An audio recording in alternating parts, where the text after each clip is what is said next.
A los 40 años, sin equipo, con la madre llorando en Cabo Verde por no haber conseguido la visa, un humilde electricista se vistió de héroe e hizo lo que nadie esperaba. Dejó a la campeona de Europa sin marcar un solo gol en su debut mundialista y se levantó del banquillo del olvido para convertirse en el ícono viral más conmovedor del Mundial 2026. En los próximos minutos te voy a contar de dónde salió realmente Yosimar José Évora Díaz, por qué medio mundo lo llama Bocinia, desde que era un niño de los callejones de Mindelo, la increíble coincidencia que une su nacimiento con un mundial argentino y las lágrimas que conmovieron al planeta cuando contó por qué su madre no estaba en las gradas. Y al final te voy a dejar el dato que pocos conocen, el detalle del nombre que le iba a poner su padre, el de un campeón del mundo argentino, y por qué las autoridades de Cabo Verde se lo prohibieron. Una historia que parece guión de película, pero ocurrió hace 40 años, en una pequeña isla africana, mientras el mundo veía el Mundial de México. Vámonos donde todo empezó, porque la historia de Bocinia empieza el día en que nació, el 3 de junio de 1986,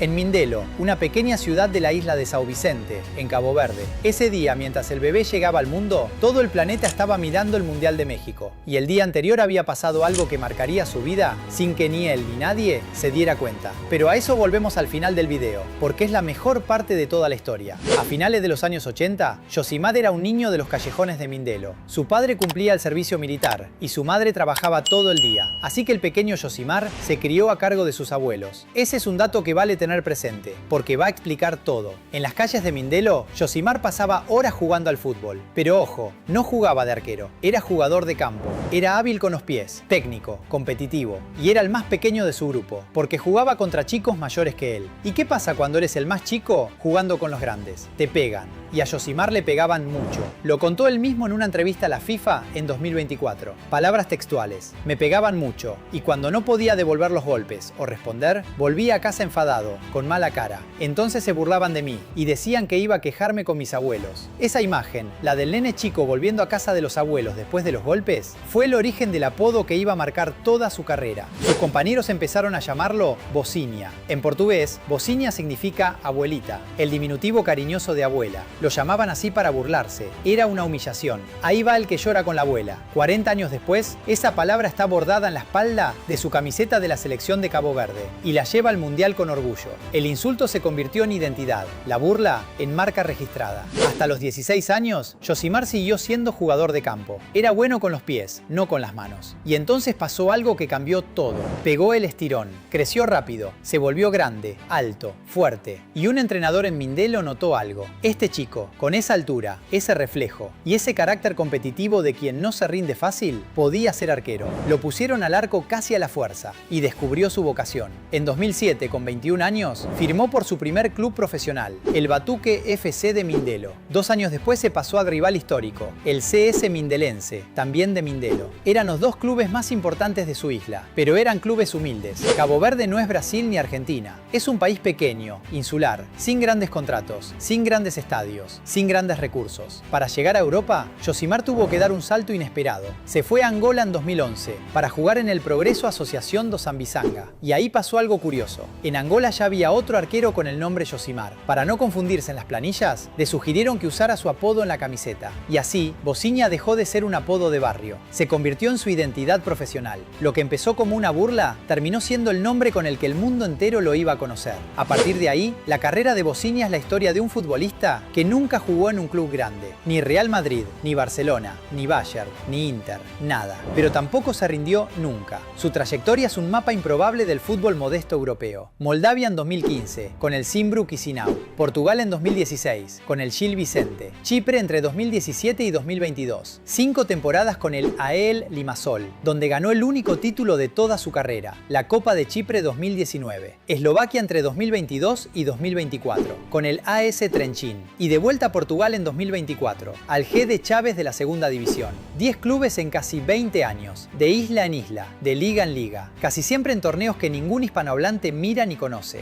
Y aquí va el dato que casi nadie está mencionando. Cuando empezó el Mundial 2026, Bosnia llegó sin equipo asegurado para la próxima temporada. Su contrato con el Chávez terminaba el 1 de julio de 2026. Llegó al partido más importante de su vida como agente libre, sin saber dónde va a trabajar después. Según Transfermarkt, su valor de mercado era de apenas 50.000 euros. Cero peso comercial, cero atención. Hasta el lunes 15 de junio. Ese lunes cambió todo. Lunes 15 de junio de 2026. Estadio Mercedes-Benz, Atlanta. Primer partido del Grupo H del Mundial 2026. De un lado, España, la campeona vigente de Europa, la última ganadora de la Eurocopa, una de las favoritas absolutas al título mundial. Yamal en el banco recuperándose. Pedri, Rodri, Fabián Ruiz, Oyarzábal, Ferran Torres, Cucurella, Laporte. Plantel valorado en más de 1.000 millones de euros. Del otro lado, Cabo Verde. Una selección que debutaba en un mundial por primera vez en su historia. Un país de 500.000 de habitantes, repartidos en 10 islas en medio del Atlántico. Su mejor jugador era un mediocampista que jugaba en el Olympiacos griego. El arco lo defendía un arquero de 40 años sin contrato para la próxima temporada. España remató 27 veces durante los 90 minutos. 27. 7 de esos remates fueron entre los 3 palos. Y los 7 los detuvo Bosnia. Un cabezazo de Oyarzábal. Un remate de Ferran Torres. Otro cabezazo de Laporte. Un derechazo de Cucurella. El larguero se sacudió. Yamal entró en el segundo tiempo. Y Bosnia siguió ahí, atajando. A medida que pasaban los minutos, los jugadores españoles empezaron a mostrar una mezcla de incredulidad y frustración. España terminó con 800 pases completados contra apenas 278 de Cabo Verde. Una posesión del 74%. 11 tiros de esquina contra 1. Los datos avanzados marcaban 2,1 goles esperados para España y solo 0,2 para Cabo Verde. Y aún así, nada entraba. Ferran Torres, que en el minuto 65 tuvo el gol más cantado del partido frente al arco, mandó el balón fuera de una forma que la prensa española calificó después como insólita. Pedri terminó amonestado en el minuto 93 por una falta cargada de impotencia. Y desde el banco, el técnico Luis de la Fuente repartía gestos de desconcierto. El campeón de Europa estaba siendo dominado por la paciencia, no por el talento. Cuando el árbitro jordano Adam Makadmeh levantó el cartel marcando 5 minutos de tiempo añadido, el Mercedes-Benz Stadium se transformó en un velorio anticipado. España lanzó todo lo que tenía, pero en pleno asedio español pasó algo que casi cambia la historia para siempre. Un mal pase atrás de Lamine Yamal regaló un contragolpe a Cabo Verde. Cabo Verde no solo aguantó, estuvo a 1 metro de ganar el partido.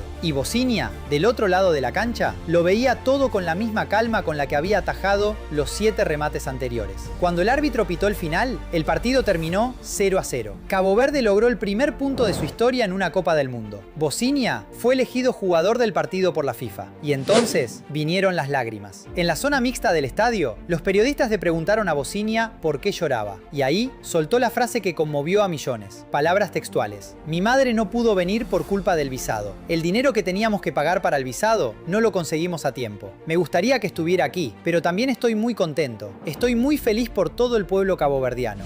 Su madre, la mujer que había trabajado todos los días de su vida mientras los abuelos lo criaban. La mujer que había escuchado por teléfono durante 40 años cómo su hijo viajaba de Moldavia a Chipre, de Chipre a Eslovaquia, persiguiendo un sueño que parecía no llegar nunca. Esa mujer no estaba en el estadio, porque no pudieron pagar el trámite del visado a tiempo. Una historia de pobreza, de burocracia, de injusticia silenciosa que el fútbol acababa de poner en primera plana mundial. Y entonces pasó algo extraordinario. La declaración de Bosnia se viralizó. En cuestión de horas, llegó al congresista estadounidense Hakeem Jeffries. Jeffries habló directamente con el secretario de Estado Marco Rubio, pidiéndole que hiciera todo lo posible para facilitar el viaje de la madre. El Departamento de Estado de Estados Unidos activó protocolos especiales para acelerar el visado. Resultado, la madre de Bosnia consiguió la visa. Va a poder estar en las gradas del Hard Rock Stadium de Miami el domingo 21 de junio para ver a su hijo enfrentar a Uruguay. Mientras tanto, en redes sociales, Bosnia pasó de tener menos de 100.000 seguidores a más de 2 millones en menos de 48 horas. Algunos reportes hablan incluso de más de 9 millones. El arquero más anónimo del torneo se convirtió en su rostro más viral. Y aquí llega el dato que prometí al inicio. El detalle que casi nadie está contando, pero que une a Bosnia con Argentina de una forma que ni él mismo podría haber inventado. Volvamos al día de su nacimiento, 3 de junio de 1986. Mindelo, Cabo Verde. El día anterior, el 2 de junio de 1986, en el Estadio Olímpico Universitario, Argentina debutaba en el Mundial de México contra Corea del Sur. la Argentina de Maradona. Esa Argentina iba a ganar el Mundial pocas semanas después. En ese partido contra Corea, un delantero argentino llamado Jorge Valdano marcó 2 goles. Argentina ganó 3-1. Y aquí va el dato. El padre de Yosimar, fan del fútbol, hincha del Mundial, quiso bautizar a su hijo con el apellido del delantero argentino que había deslumbrado el día anterior. Quiso llamarlo Valdano. Pero las autoridades de Cabo Verde dijeron que no. La normativa local sobre nombres no permitía registrar a un recién nacido con el apellido de un extranjero sin vínculo familiar. Valdano se quedó fuera. ¿Qué hizo el padre de Yosimar entonces? Buscó otro nombre del mismo Mundial de México. Eligió Yosimar, el lateral brasileño que esa misma semana había deslumbrado al planeta con 2 golazos contra Irlanda del Norte y Polonia. Yosimar Higino Pereira, el descubrimiento brasileño del Mundial 86. Lo confesó el propio Bocinia en una entrevista a Globo Esporte. Durante el Mundial de 1986, cuando yo nací, mi padre le rindió ese homenaje. Creo que Yosimar era lateral izquierdo y marcó desde la banda derecha. Por eso mi padre me puso este nombre. Mi padre siempre lo tuvo muy claro. 40 años después, Yosimar Bocinia Díaz jugó su primer Mundial, en el mismo torneo que le dio su nombre, cerrando un círculo que ningún guionista de Hollywood se habría animado a inventar. Y aquí está la otra capa. El próximo rival de Cabo Verde es Uruguay, el 21 de junio en Miami. Pero si Cabo Verde pasa la fase de grupos, podría cruzarse en octavos con la Argentina de Messi y Scaloni. Es decir, Bocinia, el chico que casi se llamó Valdano, podría enfrentarse en su primer mundial a la heredera de aquella Argentina del 86. El fútbol, cuando se pone narrativo, no necesita inventarse nada. Bocinia salió de un callejón de Mindelo donde le pegaban por ser el más chico. Lo apodaron Abuelita para burlarse. Empezó como jugador de campo, se hizo arquero a los 16. Recorrió el fútbol modesto de Moldavia, Chipre, Eslovaquia y Portugal sin firmar nunca por un club grande. Llegó al Mundial 2026 sin contrato para la próxima temporada, sin la madre en las gradas, con 40 años recién cumplidos. Y aún así, en 90 minutos, le hizo 7 atajadas a la campeona de Europa, sacó el primer punto histórico de su país y se convirtió en el símbolo más conmovedor de un torneo que recién empieza. Por eso esta historia importa, porque Bocinia no es solo un arquero, es la prueba de que el fútbol, a veces, todavía sabe rescatar a quienes lo merecieron toda la vida. Pero si crees que esta es la única historia conmovedora del Mundial 2026, espera a ver de dónde salió el pibe argentino que Messi mismo señaló como su heredero. Te dejo ese video justo aquí.